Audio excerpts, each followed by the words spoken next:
Hi, I'm Seth Webster, aka Freshy Seth, and this is a Fresh Take.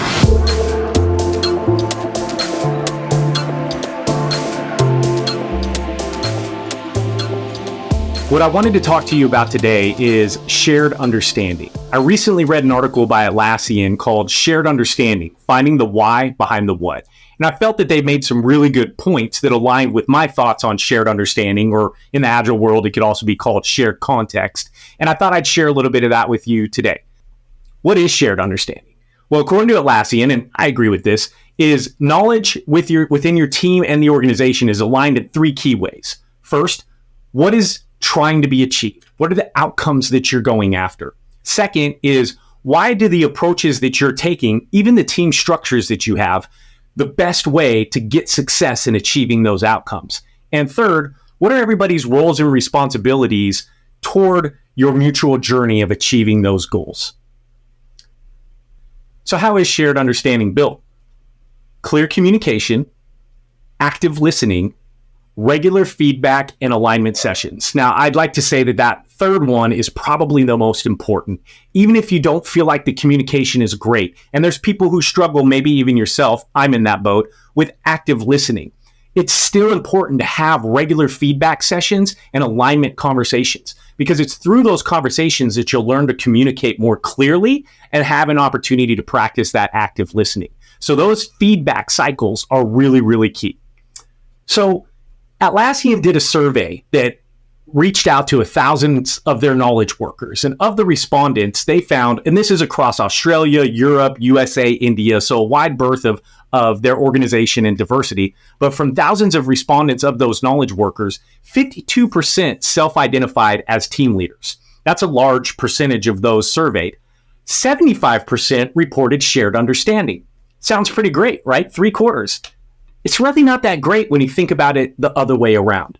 25%, a full quarter of the organization of those surveyed, felt like they did not have shared understanding. So what they have instead? No understanding, misunderstanding. It's a pretty large chunk of the organization. And so what that leads to is that the data appeared to tell a story that teams were disconnected from their leadership. Many people understood like what they were working on, but were unclear as to why they were working on it.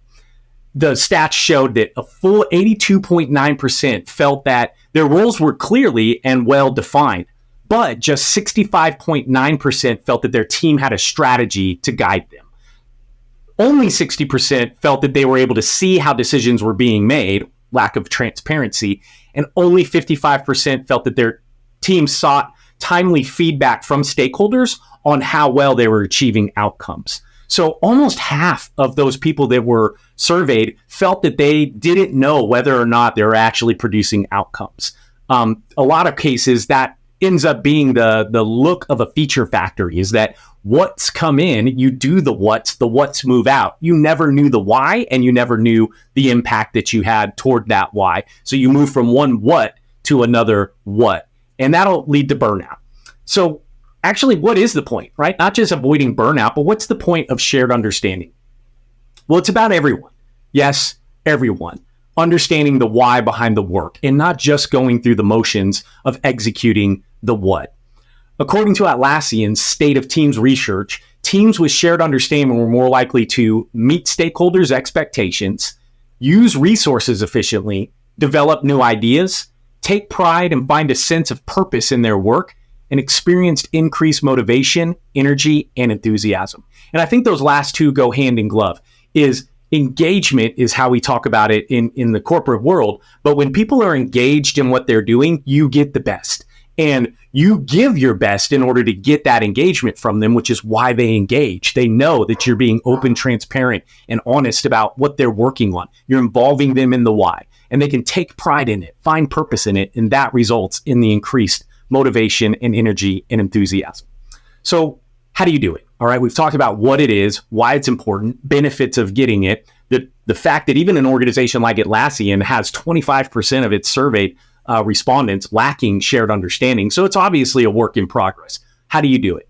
Well, listen, I'm going to encourage you to read the Atlassian article to get the full details. It's linked in this post, and there's a lot of really good information. I'm going to give you the high levels that they covered, but they actually have links to plays in their Atlassian playbook that help you execute on these points with your team in a way that you don't have to figure out how to start from the ground up. So the points, or the way that you do it is you foster a culture of openness to speaking up and taking risks. You communicate openly and transparently.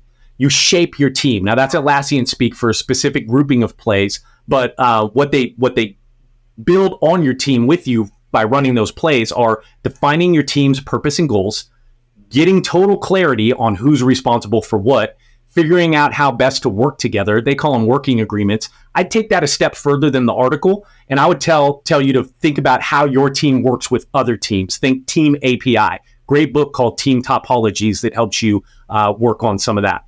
Then also check for alignment with stakeholders to see how you're doing. And then finally, celebrate successes and learn from failures with intentionality. It's always easy to pat ourselves on the back and praise one another whenever we get something right and do well. But we have to really make sure we take time to also look at the failures, to learn from those and reintroduce that. Again, those feedback cycles are critical to this. So, all right, give the article a read. Post a comment on this post. Let me know what your thoughts are on this. Repost it for reach, and follow me for more on culture, leadership, management, self-development, and agile transformation.